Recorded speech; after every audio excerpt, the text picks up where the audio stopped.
Charrier, bonjour. Vous êtes le directeur général du pôle Derby. Alors, un pôle qui est spécialisé dans la transition énergétique et le développement durable. Un point tout d'abord sur l'activité de ce pôle de compétitivité. Aujourd'hui, le pôle donc réunit 170 membres sur l'ensemble du territoire de la région Occitanie et même un peu au-delà. Donc avec 12 ans d'existence, nous entrons dans une nouvelle phase, la phase 4 des pôles de compétitivité, donc qui nous a permis d'obtenir le label pour une nouvelle période de 4 ans, donc 2019-2022, et ce qui bien sûr est une très bonne nouvelle pour l'ensemble de notre écosystème.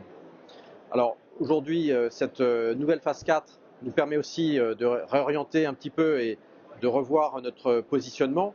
Le pôle, donc aujourd'hui, sa baseline, c'est accompagner l'innovation au service de la transition énergétique et des territoires. C'est-à-dire qu'on est très axé sur l'accompagnement, bien sûr, des entreprises innovantes, mais aussi des besoins qui arrivent et qui sont aujourd'hui à traiter sur les territoires, auprès des collectivités notamment. Donc nos domaines d'activité stratégiques sont peu ou prou les mêmes. Ils sont un petit peu redimensionnés et surtout, on essaie de mettre l'accent sur deux domaines d'activité stratégiques transverses. C'est tout ce qui est le numérique et le digital, qui devient une partie très importante de nos activités dans le domaine de la transition énergétique. Tout ce qui est aussi les enjeux sociétaux et la formation, parce qu'on sait que ça va être une étape très importante, l'acceptabilité des nouvelles technologies. On le voit dans le cadre du déploiement de la stratégie REPOS, bien évidemment, en région. Et là, il y a encore beaucoup à faire pour essayer d'optimiser le déploiement de ces énergies nouvelles sur l'ensemble de ces territoires. Stratégie Réponse, région à énergie positive.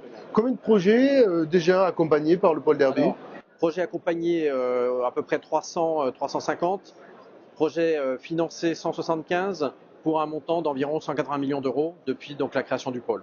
Alors, le pôle Derby travaille dans un écosystème. Quels sont les partenariats qui sont mis en place ou qui vont être mis en place avec le pôle Derby? Alors, dans le cadre justement de notre phase 4 des pôles, on a donc justement pu revoir et repositionner aussi nos partenariats et les renforcer. À un niveau très local, donc on a un premier partenariat qui se développe et se renforce à travers une convention de partenariat qui a été signée lors d'Energaia, donc à Montpellier en décembre, avec un cluster qui s'appelle le cluster Cemater. Donc il regroupe un certain nombre d'adhérents du secteur de la transition énergétique. Un certain nombre sont communs et c'est ce qui nous a poussé avec le pôle Derby. Donc c'est ce qui nous a poussé à renforcer cette coopération, notamment en matière d'animation du réseau et d'événementiel. Donc on aura dans le futur des événements qui seront co-badgés entre nos deux réseaux.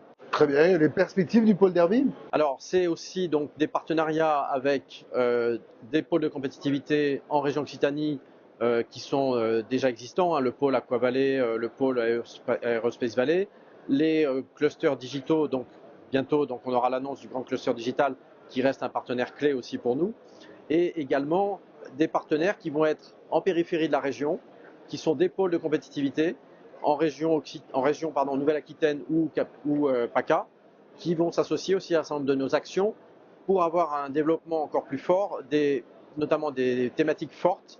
Alors là, on parle par exemple de l'hydrogène, qui est vraiment pour nous une thématique très forte en région.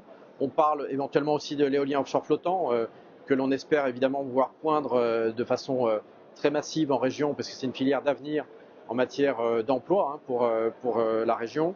Et puis bien sûr tout ce qui est le stockage d'énergie, la numérisation de l'énergie, toutes ces technologies pour lesquelles on a les startups, les entreprises et aussi les grands groupes partenaires du pôle qui sont tous là pour développer ces stratégies et ces innovations en région. On voit que le pôle Derby est vraiment ancré dans tout ce qui est stratégie de développement et d'innovation sur la région Occitanie. Exactement, on a choisi, on aurait pu effectivement, à l'instar de certains pôles, être sur plusieurs régions. On a voulu rester concentré, ne pas se disperser. On a un écosystème qui est très performant, scientifique, technologique. On a capacité à développer de nombreuses startups avec l'ensemble des incubateurs, des technopoles qui sont en région, des zones d'activité. Donc, on a vraiment le terrain de jeu idéal pour notre technologie et pour notre activité sur la transition énergétique. Donc, on n'a pas voulu s'étendre, se disperser. On veut rester concentré et accompagner nos acteurs régionaux vers un futur qui permet d'avoir une industrie, de l'emploi en local. Très bien. Gilles Charrier, merci beaucoup. Merci à vous.